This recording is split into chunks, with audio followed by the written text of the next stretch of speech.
presentation with amazing 3 speakers. So we have Alberto Marti. He is a VP of Open Source Innovation at Open Nebula Systems and Chair of the IPCEI Industry Facilitation Group. I believe everyone knows Alberto, so Alberto, please stand. He's somewhere in the crowd, I guess. And with one round of applause for Alberto.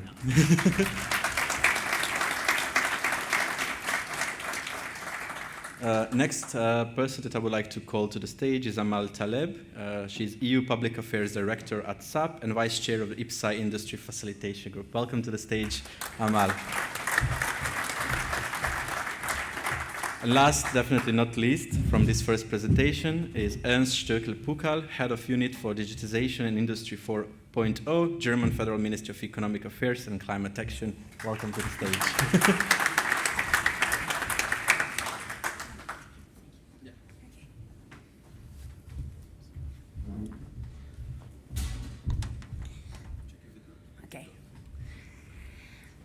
Good morning, everyone. It is so nice to see all of you here today at Nexus Forum, just so that we can show you and explain to you how great a project IPCEI-CIS is. Maybe before entering into what it is exactly, give you a bit of context. What is the state right now of the cloud market in Europe, and what does it mean? First off, the first thing to note is that there is a use of cloud in Europe that is rising way too slowly to actually support the digitalization of our economy and our administrations across Europe. It's worth noting that only 42.5% of the enterprises in Europe bought cloud services in 2023, and this really hinders and slows down both the digital and the green transition they're supposed to engage into in order to gain in competitivity. The second thing to note is also this very incredibly small market share of European providers. When you have a look at the global cloud market in Europe, 65% of it is into the hands of the 3 main American hyperscalers. And there are not only American hyperscalers, there are also other Americans, Chinese, at least non-European companies that are presenting and selling their solutions in Europe. So it means that the market share for European providers is quite marginal and minimal, unfortunately, and that's something that needs to change. There is an incredible investment gap. The most recent study from IPCEI showed that there is a 1.22 trillion investment gap between Europe and the United States. And it covers, of course, everything IT, but cloud is a major driver of investment and a major driver of competitiveness, and this is really hindering and hurting European economy. Finally, because of this dominance of non-European actors, there are issues for the users themselves. They are facing issues regarding lock-in, difficulties to move out, to access multi-cloud, to develop a multi-cloud approach. They are wondering what kind of laws are applicable to their data and to their systems and their architecture. And even though there's been answers from the European Commission, for those who were there yesterday, Manuel Mateo Goyer was there and explained, for instance, the adoption of the Data Act, which really helped unlock cloud access and cloud switching and porting for users. There's still so much things to do. If we have a look at the way the market evolves, this incredibly depressing first graph is really, really telling. Cloud market in Europe has grown. It is growing, and yet the part of these solutions that are sold in Europe are less and less European. It falls from 26% to 13%. 13%. There is an absolute need to go further and to really develop and offer a greater array of solutions, and especially European solutions, to the cloud customers in Europe. Similarly, when we have a look at the infrastructure system sort of market, there is an issue because there is no top competitor that is coming from EU. You would have the usual suspects. Maybe we don't need to name them, but still, Broadcom, you would have Cisco, you would have Palo Alto Networks, you would have AWS, but among the top 10, no European companies are present. And this is something that has been taken into consideration by the European institutions and by the member states as well, and particularly some very forward-thinking member states that are trying to push that into the discussion. It started in February 2020 with the European Data Strategy for Data. It then went on with in May 2020 with the Recovery and Resilience Facility. One of the most important aspects of it is what happened in October 2020 when member states issued a declaration for next generation European cloud. What did it mean? It means that all 27 member states signed a joint declaration on building the next generation cloud for businesses and public sector in the EU. What would be this next generation cloud for businesses? It would be solutions and infrastructures that are closer to the user, especially at the edge. It has to be completely interoperable, open. It must allow multi-vendor approach for users and multi-vendor cloud platforms and services. It must be based on European standards or international standards. It must be infused with what comes, the principles of open source as well, and should be able to help users migrate easily from cloud to cloud, from solution to solution. This has been the setting stone of why IPCEI exists. For a very simple reason, the signatories agreed not only to consider that it was a priority, but also to engage into an ambitious investment plan to support that. Then we had the Digital Decade Strategy in 2021, which really set targets for what we intend to develop in Europe when it comes to edge and cloud for 2030. And a few things needs to be brought upon. It is really a 360 vision of what we should be doing when it comes to cloud and edge. There is a focus on skills, making sure that we have in-house, in Europe, enough ICT specialists, making sure that 80% of the population can reach out for basic digital skills.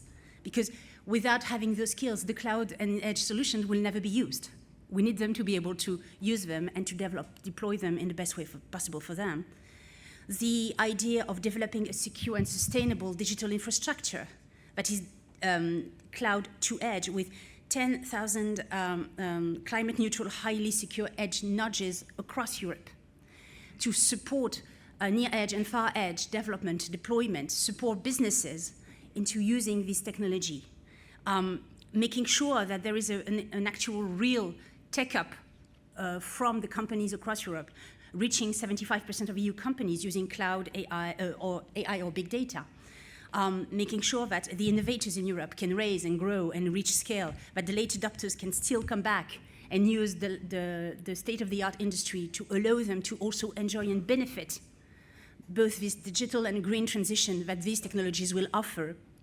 Making sure also that it is not only businesses, but also public sectors. When the administration follows suit, when the administration adopts these solutions as well, it has an indirect and a direct impact on the productivity of an economy, of its capacity to grow and to benefit the people at large. Where would we be without this woman? It's very important to know that she's been supporting actually this kind of approach. The idea the promise that she made in last July to propose a new European competitiveness fund that will then come on and kick in into developing and deploying these new technologies for the benefit of European users, developed by European companies, making sure that tech is finally understood in a strategic way for Europe and not only within member states, making sure that it benefits the whole European Union.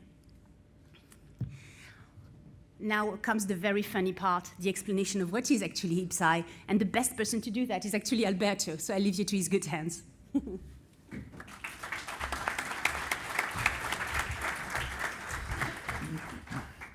Okay, so thank you very much, Amal. And yeah, and thank you everyone for being here for this presentation, also for this second edition of the Nexus Forum that we hope will become a regular meeting point for the whole ecosystem. So Amal explained where we come from, or what kind of pulsions brought us here, the context, the policy context. We want also you to understand that I think from the European industry, we are at the point where we've found an alignment also with this vision from the European Commission and also from the member states. I think I'm happy to say that we're now working under this a new paradigm, I would say, in which we understand how important it is, this cooperation, but also cooperation across Europe. So making sure that we produce technologies together, and those technologies, to a large extent, will be open source. So what's the IPCEI? The IPCEI is the collective response backed by a significant amount of investment to some very practical problems and challenges that we have when we talk about this cloud edge continuum. So we've been talking about this continuum for a number of years, but what does it really mean? So how we actually make it as easy as possible for companies in Europe and governments to leverage this new infrastructure? How can we make it easier for new companies to become infrastructure providers in this market? Because we also have to change the structure of the market itself at the provider level. So we want more European companies there. We need new resources. So these 10,000 edge nodes, obviously, they must be operated by European companies as much as possible, because we need to change, we have to shape this new market in a way that is finally balanced, unlike the existing cloud market.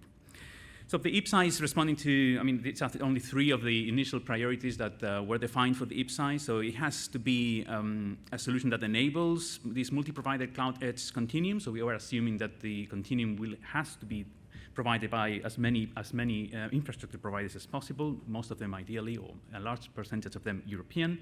It has to be a key instrument to finally strengthen the cooperation among the EU digital industry, and that's something most of you are familiar with, the challenges we face when we try to develop technologies together. So in Europe, we are very good at adapting technologies, using technologies, selling technologies, but we're not so good at developing together technologies across the whole continent. So this is also a mechanism for us to change that kind of mindset.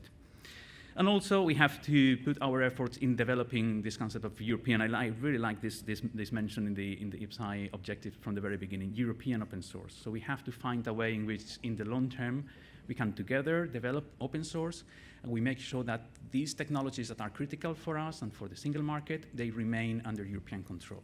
Because these are the technologies that are bringing this neutrality to the market, that are avoiding vendor locking, and we must make sure in the long term that we keep that in that way. So the IPCEI has to respond to this needs. A very practical challenge here is how we aggregate this infrastructure across potentially hundreds of new infrastructure providers in thousands of different locations, how we move different workloads across these providers in a seamless way, how we do this in a smart way as well, how can we leverage artificial intelligence, for instance, to automate this as much as possible. So it's not the same to manage your own private cloud or just interact with the AWS for a few workloads or several zones. If you are dealing with hundreds of providers, thousands of nodes, each of them with different characteristics and features, you need some intelligence in there. So that is one of the challenges that we have. How we create this abstraction to make it as easy as possible for an app developer or a user to leverage actually this new continuum that doesn't exist yet. We are building this as we talk. We are developing the technology for the infrastructure, and we are deploying the infrastructure as we develop the technology. So we're in this duality now. So the IPCEI came finally after a long process. Most of you have been involved in this process for a while. So it took a good 3 years since we had this matchmaking event in Slovenia in 2021. It was late September, early October, I think. Still everyone wearing masks and all that. So since then, it's been a long way, but finally in December 2023, we got the approval from the European Commission. It had to go through DG CNECT and DG Competition as well, because this is state aid. And as you see, it's a significant amount of money, public funding for a number of companies, around 100 organizations, most of them private companies, European private companies, but also research organizations and universities, in a co-investment model. So there's also a strong commitment from industry to bring their own funding and make this around 3 billion euros in what's actually the largest open source project in the history of the European Union. So as you will see, we are organized around 12 member states. There's also always the door open, I guess, for new member states and more companies from across Europe. But it's a very good representation of what the European tech industry is right now, and this collective commitment we have to develop something together. So from here also, thank you very much to everyone from the Commission and the member states and the companies that were involved in this very, very long slightly traumatic process that led us to this situation, which we are now finally also engaged in the execution of the project.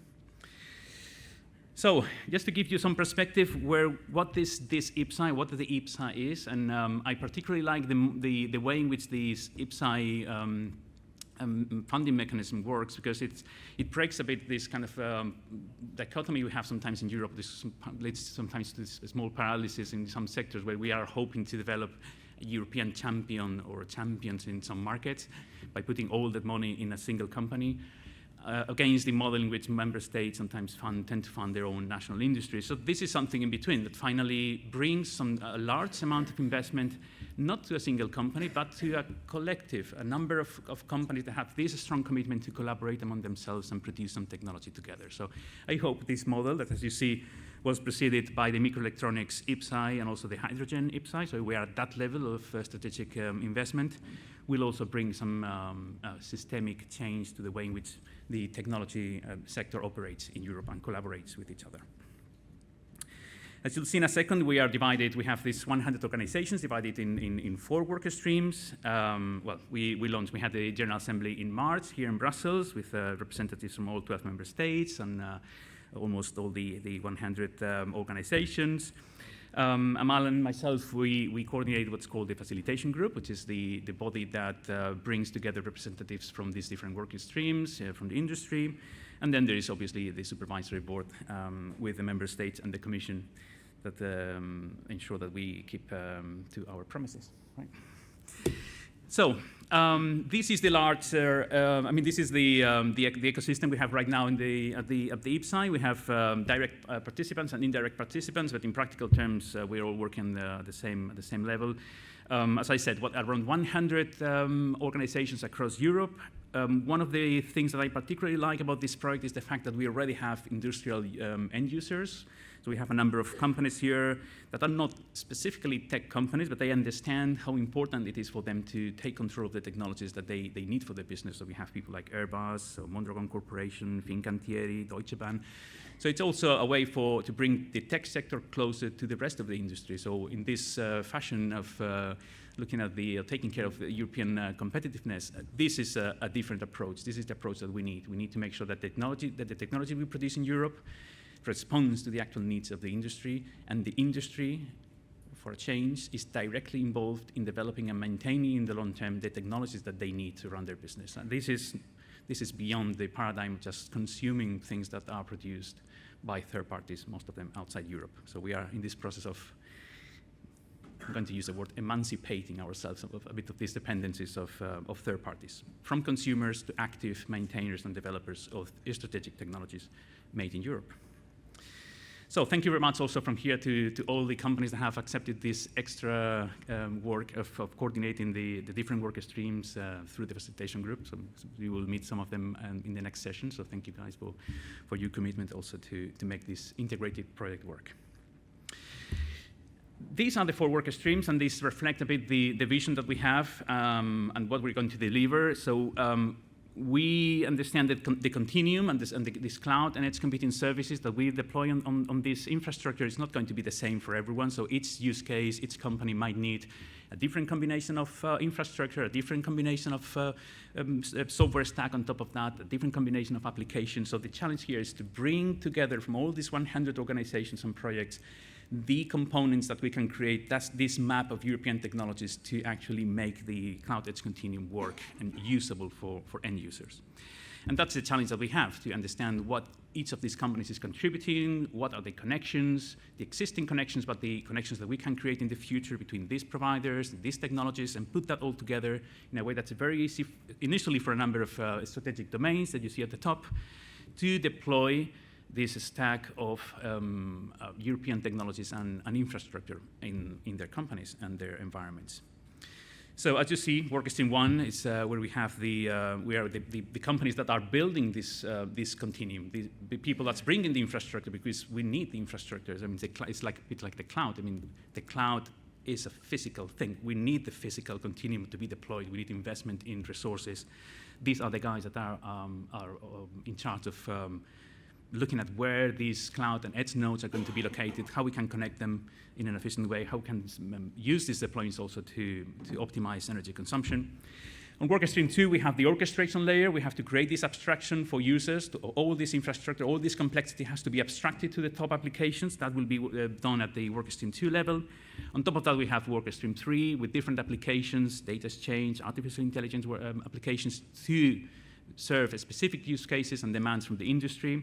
And we are already working at workstream 4, as I said, with a number of internal partners that are experts in their requirements that they have in their specific domains, how they want to minimize their dependencies on non-European technologies, but also want to use this occasion also to thank everyone that they still don't know, but they will come back part of this project in the near future, because we will be reaching out to more companies in Europe to understand their requirements, their needs in these specific sectors and other sectors in Europe, to make sure that the technology that we make available here responds to the actual needs of users and the European industry out there.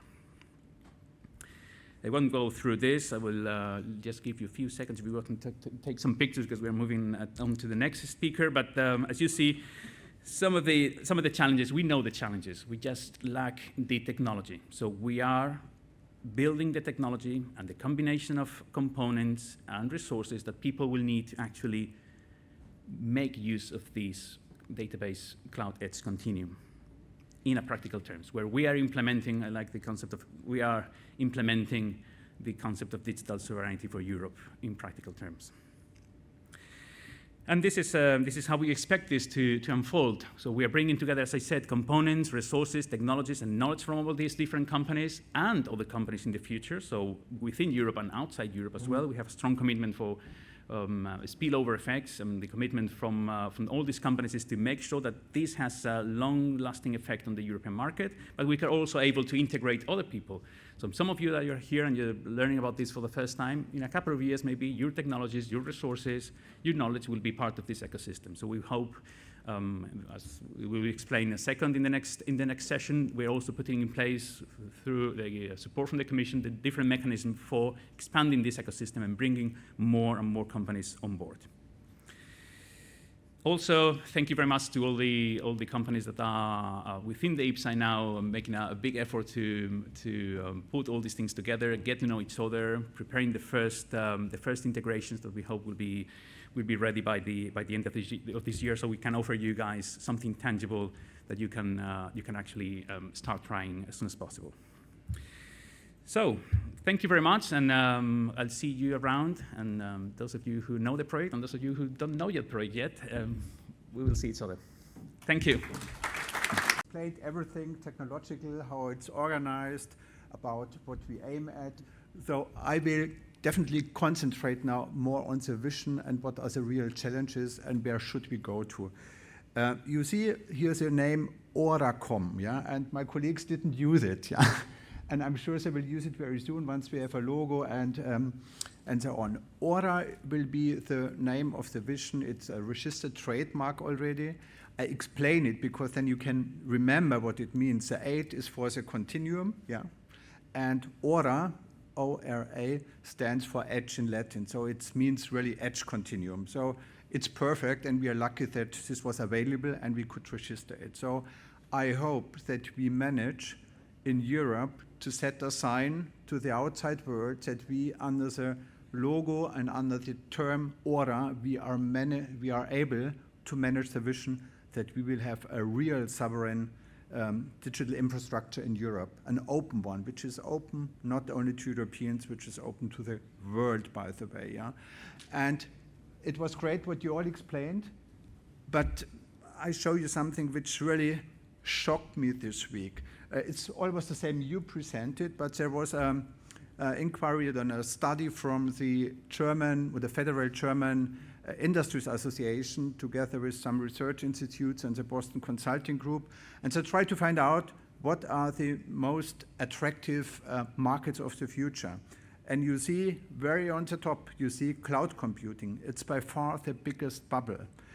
If you go, if you see how strong, it's a German view, but it might be the same in many other member states. Yeah? If you see the level of, or the market position of, let's say, I have to say the German industry, it's not there. It's SAP and some others, sure, yeah, but it's not really big.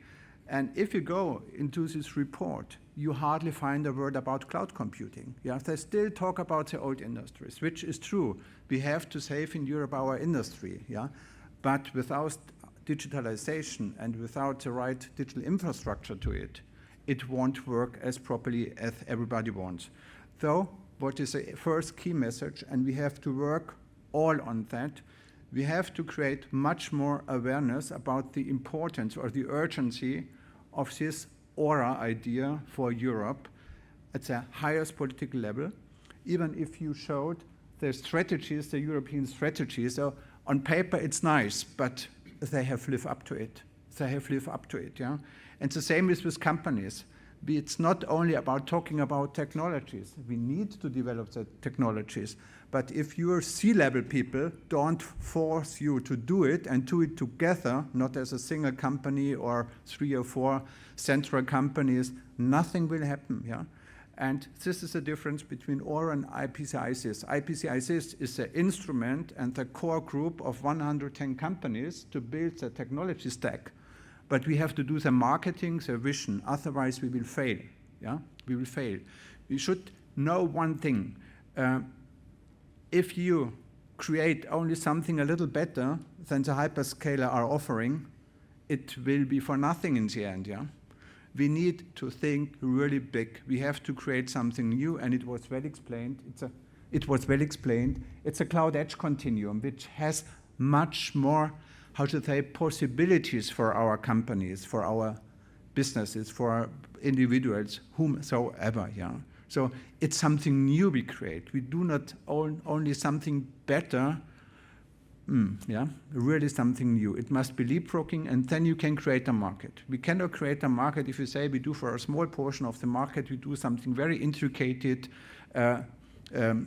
possibilities or options to do something, yeah. And open source is key, we know that. And by the way, why are we sitting here today? It's because of the idea of Gaia X, yeah. And Gaia X, for me, it's extremely successful. Not what you see on the road, maybe, yeah. But Gaia X triggered the European idea of federated, open, interoperable systems.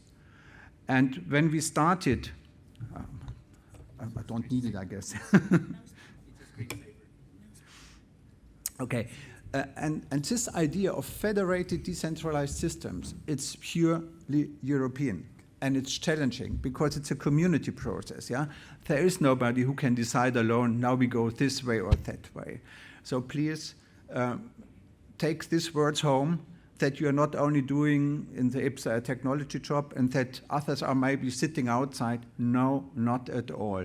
We have 110 companies, we have 12 member states. That's not enough. We need to have all member states and even above member states in Europe. We should also have UK on board in such matters, and we should have other companies on board, yeah. What I realize, even in Germany, there are some players, some opted out of the IPCEI because it was not fast enough, but are still interested. But we should not lose them. It's in Germany, it's the Schwarz Group. In France, it's OBH, yeah. We cannot forget about them. They are part of this idea, yeah. And we have to live up to it. And that's why the project is very much about marketing at all levels, and we have to create it. And this can't be only a job of the 110 participants or the, I think it's 19 direct partners, yeah. So please think about it, yeah. We don't have time to wait for 3 years what they are doing in the IPCEI, and then maybe we can build on it, maybe not, yeah. Otherwise, if we don't bring it together, and that's really what I stand for, to be inclusive to all and to really show to the world that we can do it. Otherwise, we fail, really. And that's a tough job, yeah? And coming back to this cloud computing, not a single word in the report about cloud computing, yeah? And that topic. And in Germany, there was, the last 2 months, there was a bit more discussion. I just give an example, yeah? Because politicians and others, they understand HI is important. You need facilities, yeah? You need data centers and so on, yeah? this they understand. With HI, you can push them forward politically, but the system, only digital infrastructure, hardly to understand. Yeah.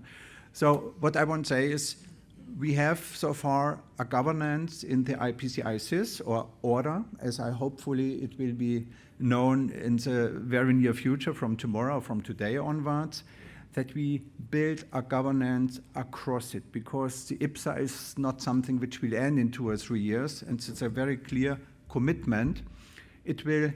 We need something continuous, something stable, something sustainable, and this cannot be formed only out of these IPCEI companies, participants. So we need something bigger, and we have to start this project right now.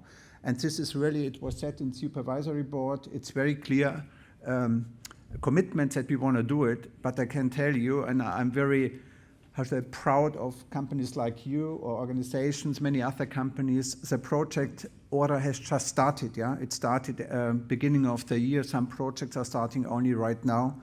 It's such a cumbersome, complicated process. If you are not part of the IPCEI itself, please don't feel outside. Take your responsibility to really to push it forward to get more. I show you just one picture. So everything. Okay, I just skip everything because it was said before. Okay, here, it doesn't matter. There is currently a process ongoing. There's a joint economic forum at the EU Commission, or with the member states. My colleague, Marco Schult, many of you will know him. He is heading this group, and they are just deliberating about what is missing in the to order, yeah? And they have developed 2 ideas. There were many comments, there are many positive reactions, also from the EU Commission, even from those who have to agree to such ways, yeah? There are no funds available right now, but there is a process starting. What are we missing out in the order right now? Because order can deliver something, but not everything. So we have to see how get we everything together. We need to make order really a European trademark, which really pushes everything forward related to this digital infrastructure of the future. Real time, continuum, many more possibilities, because this is a key for future economic activity and growth. And I don't talk only about growth in the infrastructure sector itself, but if you can use a much better future generation digital infrastructure, you can create other business models which would not be possible today. Just think of simulation of new factories. Yeah, you need data endlessly. Yeah, you need HI and you need digital infrastructure to do that. And really, we do not want to be dependent on some big companies wherever they come from. It's not against those companies, but we have to create something which can compete through something better. Thank you very much. It's an invitation really to push it forward into marketing. Thank you.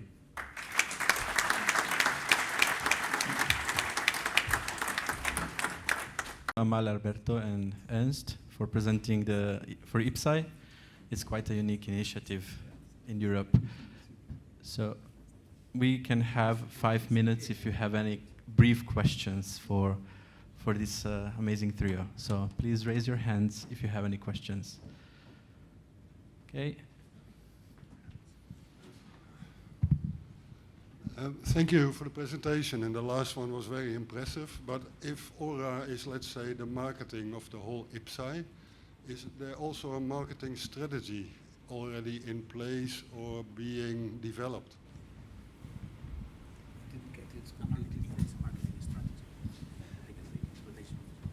We simply have to work on that. Though we have in the IPCEI, we have a coordination office. Thomas Niesen is sitting here, who helps, or the office helps to organize such activities. Then we have this, sorry, I forget it right now, the new project.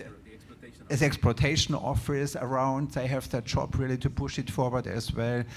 Each and single participant has the obligation, I would say, to market it, and we have politically it. So something is related closely to the project, something is on a broader level. So my job is that I really reach our politicians to support it and to push it, yeah. Because only if we succeed in that, we might be able to get the funding for a future, let's say, ORA 2 IPCEI, yeah, which might be needed for the AI topic, which is not completely covered by the current one. So I can't say there's this or that. There will be a website very soon. There will be a lot of events. In particular, the direct participants, they have the obligation to reach out, yeah, to do some, to go around and to say that it's a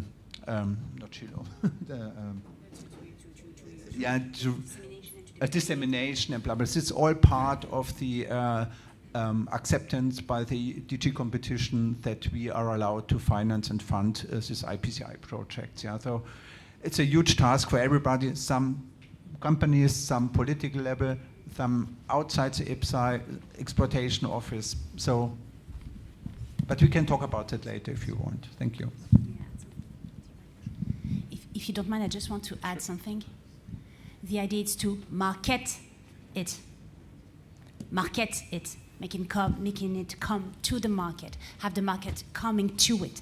The original objective to that is really to make sure that European companies, whether they are users or providers, whether they're in infrastructure or in specific businesses, are able to reach out, to come in, to use it, to benefit from it. And this would create this kind of movement that will allow our European economy to grow. It's a wonderful word, marketing, because really sometimes it brings back to the original word that it derives from, market. Making sure that it has an actual economic life, an actual economic value, that it is an actual economic arena where European companies can absolutely benefit from these innovations and these creations. Thank you. We have time for one short question. So, anyone? Okay.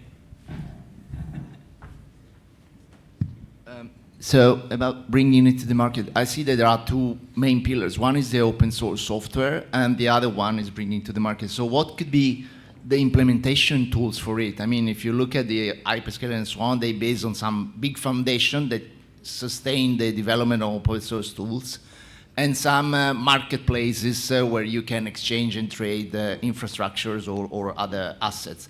So what would be the implementation tools that you see to sustain the development of software and the real marketing deployment? Thanks.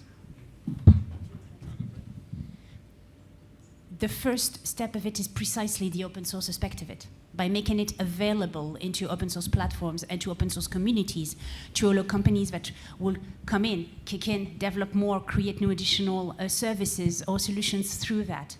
That's exactly the first original way to reach out. And this is why a large number of companies within the first IPCEI within ORA is actually doing their developing solutions of open source. It's the case for SAP, it's the case for many other companies to do that.